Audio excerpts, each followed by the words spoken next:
రకాల పేర్లు చెప్పాం కదా, వాళ్ళకి ఛాన్స్ ఎక్కువగా ఉంటుందని వాళ్ళు బలంగా నమ్ముతున్నారు. అది నడుస్తుంది. సో ఒక ప్రతిష్టంభన, ఖచ్చితంగా చెప్పాలంటే ఒక ప్రతిష్టంభనే అంతర్గతంగా.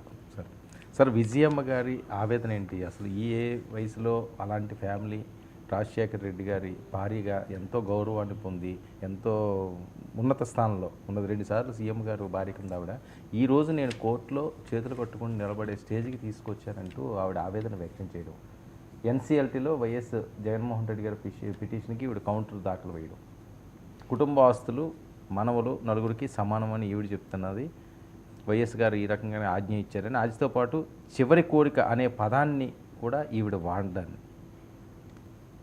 వాస్తవంగానే నిన్న మన చర్చకు ముందు నిన్న కూడా జస్ట్ మనం ప్రస్తావనగా మాట్లాడాము. ఎన్సీఎల్టీకి సంబంధించిన మిత్రులు, అంటే బాధ్యతలు నిర్వహించిన వాళ్ళు, ఇలాంటి వాళ్ళని చూస్తే వాళ్ళు స్పష్టంగా చెప్పేది ఏంటంటే ఇక్కడ ఉద్వేగాలు, బాధలు, సెంటిమెంట్లు వీటికి ఏం తావులేదు. సెంటిమెంటల్గా, మోరల్గా విజయమ్మ షర్మిలకు మద్దతుగా ఉన్నారు. ఖచ్చితంగా జగన్ కేసు అక్కడికి వీక్ అయింది. కానీ జగన్ శిబిరం వాళ్ళు ఏమంటారు అంటే విజయమ్మ చెప్తున్న డాక్యుమెంట్కు చట్టబద్ధత లేదు, అది అన్రిజిస్టర్డ్ మెమోరాండమ్ ఆఫ్ వాళ్ళ మధ్య రాసుకున్న ఒక పత్రం. అమ్మ నేను అన్నీ చెల్లిగా ఇస్తాను, చెల్లికి కూడా సమానంగా ఇస్తాను నాన్న చెప్పినట్టు, ముందు నువ్వైతే అన్నీ ముందు నువ్వు నీ పేరుతో పెట్టుకో, తర్వాత మనం పంపకాలు చూసుకుందామని ఒకటి ఏదో కొడుకు రాసిచ్చాడో తల్లి దగ్గర ఉంది. దాని ఆధారంగా ఆమె ఇప్పుడు ఇతను ఇచ్చేటట్టుగా లేడు, వీళ్ళిద్దరు పోటాడుకుంటున్నారని ఆమె వాటిని షర్మిలకు ఇచ్చారు. ఇప్పుడు వాళ్ళు ఏమైనా కేసు కంపెనీ కోణం ఎట్లా ఉంటుంది, ఇది ఫ్యామిలీ ఇది కదా అని ఆమె అక్కడ వాదిస్తున్నారు. సరిగ్గా ఈ పాయింట్ మీదే జగన్ క్యాంపు అనండి, లేదా జగన్ అక్కడ జగన్ భారతిరెడ్డి పేరు కూడా ఆమె తీసుకొచ్చారు కదా, వాళ్ళు ఏమంటారంటే కుటుంబంలో రాసుకున్న ఒక పత్రం, దానికి చట్టబద్ధత లేదు, ఆ షేర్ల ట్రాన్స్ఫర్లు వీటన్నిటికి సంబంధించి ఒరిజినల్స్ ఇవన్నీ ఎక్కడున్నాయి, వీటికి సంబంధించి నియామకాలు క్రమబద్ధంగా కంపెనీ చట్టం ప్రకారం జరిగాయా, ఇవన్నీ తేల్చాలి. కేవలం మన మీడియాలోనో లేదా రాజకీయంగానో సెంటిమెంటల్గానో వాదనలు చేసుకున్నంత మాత్రాన ఇది కుదిరే పని కాదు. మంచిగా ఉంటే మంచిగా ఉండేదేమో, మంచిగా లేరు కదా. కాబట్టి రాజకీయంగా కుటుంబ పరంగా వివాదం కూడా పెరిగిన తర్వాత చట్టబద్ధత లేని అన్రిజిస్టర్డ్ డాక్యుమెంట్ ఆధారంగా మీరు ఎలా చేస్తారు?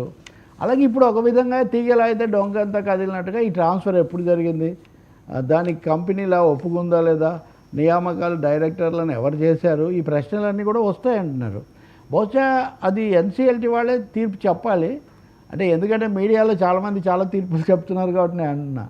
ఫ్యామిలీ పరంగా విభేదాలు అది ఇదన్న విషయంలో జగన్ తప్పు చేస్తున్నాడనే విజయమ్మ వాదన ఎక్కువ మంది కుటుంబ సభ్యుల నుండి, బయట ఉన్న వాళ్ళనండి, ఆ కుటుంబ ఆప్తులు వాళ్ళు భావిస్తున్నారు. చట్టరీత్యా చూస్తే వైసీపీ పార్టీ వాళ్ళు జగన్ వీరాభిమానులు మటుకు ఆయన ఏం తప్పు చేశాడో ఆయనకు తెలియకుండా మీరు లోపాయకారిగా ఇటు బదిలీ అనేది జరగకూడదు కదా, అది చట్టబద్ధత లేదని వాళ్ళు అంటున్నారు. సో ఇది వన్ సైడ్గా లేనదని మటుకు మనం స్పష్టంగా చెప్పొచ్చు. ఖచ్చితంగా ఆ పేపర్స్ ఏమున్నాయి, ఆ పేపర్స్లో సంతకాలు ఏం చేశారు, ఈ ట్రాన్స్ఫర్స్ను సర్టిఫికెట్స్ ట్రాన్స్ఫర్ చేశారా, వీటి మీద ఎన్సీఎల్టీ ఒక వైఖరి తీసుకోవచ్చు. కుటుంబ వివాదం మీద కాదు, అసలు ఆ ట్రాన్స్ఫర్ అనేది ట్రాన్స్మిషన్ కూడా, ట్రాన్స్మిట్ అయిపోవటం కూడా ఆటోమేటిక్గా అది ఎలా జరిగింది అన్న విషయాన్ని కూడా ఎన్సీఎల్టీ తేల్చాల్సి ఉంటుంది తప్ప ఇదేదో ఫర్గాన్ కంక్లూజన్ వన్ సైడ్గా ఉంటుంది అనుకోవడానికి ఆస్కారం లేదు అన్నది వాళ్ళ. సార్ కొంతమంది రాజకీయ విశ్లేషకులు కూడా మాట్లాడేది ఏంటంటే అసలే ఇప్పుడు జగన్మోహన్ రెడ్డి గారు 11 సీట్లు కొద్దిగా ఇబ్బందికరంగా ఉంది, పార్టీని బలోపేతం చేసుకుని ముందుకు సాగాలి. సో ఇప్పటికే తల్లిని వదిలేశారు, చెల్లిని వదిలేశారు, ఎవరిని పట్టించుకోరు జగన్మోహన్ రెడ్డి గారి మీద ఆయన ఏదో ఆరోపణలు వస్తున్నాయి. ఈ టైంలో ఇంకా ఈ ఆస్తి వివాదాలను వేరే అనే అంశాలన్నింటినీ దీన్ని రచ్చ చేసుకోవడం పార్టీకి ఆయనకి శ్రేయస్కరమని. ఖచ్చితంగా కుటుంబ వివాదంలో జగన్ వాదన వీక్గా ఉందని నేను ఇందాక చెప్పాను. నిన్న పెట్టిన శీర్షిక కూడా అదే. మరి కోర్టు ముందు వాదన వచ్చినప్పుడు ఆయన నాకు తెలియకుండా మీరు ఎందుకు బదలాయించారు? ఇప్పుడు నేను మంచి ఆలోచనతో లేదా తప్పనిసరియో లేదా పరిస్థితులను బట్టో ఆమెకి ఇస్తాను, నీ పేరుతో పెట్టుకో, తర్వాత మనం పంపిణీ చేసుకుందామని నేను అన్నాను. కానీ నువ్వు ఏకపక్షంగా ఆమె పేరుతో ఎలా రాసావు? మీరు రాస్తే రాయొచ్చు తల్లి కూతుళ్ళు, కానీ కంపెనీ చట్టం ప్రకారం ఈ బదలాయింపు చెల్లుతుందా లేదా, ఇది అన్రిజిస్టర్డ్ డాక్యుమెంట్ కదా. ఇవన్నీ లీగల్ క్వశ్చన్స్ చాలా ఉన్నాయి. మీరు పొలిటికల్ యాంగిల్ మీరు చెప్తున్నారు, that is well and good. ఇంకోటి వాళ్ళు ఈ మాట్లాడినప్పుడు మేము ఏం చేసినా వీళ్ళు మమ్మల్ని ఏం మెచ్చుకోరు, మేము ఏం చేసినా జగన్ దుర్మార్గుడు లేదా జగన్ ఇలాంటి వాడనే కదా మమ్మల్ని అనేది. కాబట్టి చట్టం ప్రకారం వెళ్తాం. ఇవి ఆస్తులు అనేవి ఏ కొడుకైనా ఇదైనా అవి పత్రాలు ఉన్నాయా లేదా అన్నది ఒకటే కొలబద్ద Varma. What is the secret of the arrangement? ఆ అరేంజ్మెంట్ యొక్క సీక్రెట్స్ ఏంటనేది తెలియాల్సిన అవసరం ఉంటుంది. ఇందులో భారతీరెడ్డి పాత్ర అన్నా, జగన్ అన్నా, లేదా కుటుంబంలో వదిన మరదళ్ళు, తల్లి కొడుకులు ఒకరినొకరు ఏమనుకున్నా అదంతా ఫ్యామిలీ డ్రామా అవుతుంది. కానీ లీగల్ వాల్యూ ఏముండదు.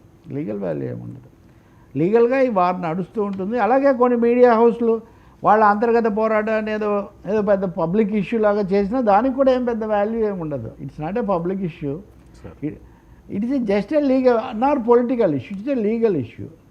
ఇంకోటి అంటారా, ఇప్పుడు ఆల్రెడీ మొన్న ఎన్నికలకు వెళ్ళినప్పటికే వాళ్ళు వేరుగా ఉన్నారు కదా.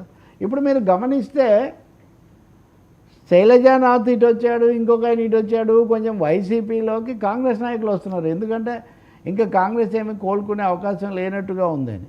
అందుకనే వీళ్ళు కావాలని కూడా ఇప్పుడు ఫోకస్ చేస్తున్నారు షర్మిల నుంచి కొంతమందినైనా దూరం చేయాలని. మనం ఈ అన్నా చెల్లెళ్ళ పోరాటంలో తల్లి ఆశీస్సులు, అనంతర పరిణామాలు మనం చూడగలుగుతాం. చాలా ప్రాసెస్ అయితే ఉంటుంది. ఇది ఏదో వన్ సైడ్గా ఉండబోతున్నట్టుగా లేదు. సార్, ఈవీఎంలపై ఈసీకి సుప్రీం చురుకు. మనకు చాలాసార్లు ఈవీఎంల మీద చర్చించడం జరిగింది. ఎన్నికల తర్వాత ఈవీఎం డేటా తొలగించవద్దు, ట్యాంపరింగ్ ఆరోపణలు వస్తే ఇంజనీర్తో చెక్ చేయించాల్సిందే సుప్రీంకోర్టు. దేశవ్యాప్తంగా ఈవీఎంల ట్యాంపరింగ్ ఆరోపణలకు చెక్ పడినట్లేనా? ఇది చాలా పెద్ద విషయం అండి. ఇది ఇప్పటివరకు మీరు నేను కొన్ని పార్టీలో కొన్ని ప్రతిపక్షాలు అన్న మాట ఇప్పుడు సాక్షాత్తు సుప్రీంకోర్టు ముందుకు వచ్చింది. సుప్రీంకోర్టు తన జడ్జిమెంట్లో చెప్పిన పద్ధతిని ఎన్నికల కమిషన్ పాటించలేదు అన్న ప్రశ్న సందేహం అక్కడికి వచ్చింది. సుప్రీంకోర్టుకే వచ్చింది అది. సో సుప్రీంకోర్టు ఆదేశించింది కదా. మీకు తెలుసు కదా, అనకాపల్లిలో కూడా సభ్యుడు ఓడిపోయిన ఆయన కేసేసాడు. అవన్నీ మేము డిలీట్ చేసాము, వాటిని వేరే చోటికి వాడాము, అది ఇది అన్నారు. సో సుప్రీంకోర్టులో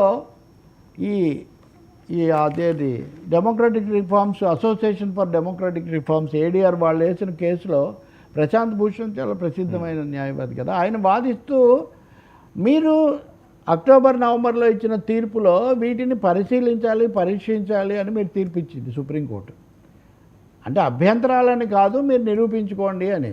కానీ ఆ డేటా ఎందుకు తీసేశారు అనే ప్రశ్న అక్కడ సుప్రీంకోర్టు ముందుకే వచ్చింది. సో ఇది చాలా కీలకమైంది. ఇప్పటివరకు జరిగిన చర్చ ఒక ఎత్తు, ఇది ఒక ఎత్తు అనుకోవాలి. A 2 judge bench comprising chief justice Sanjiv Khanna and justice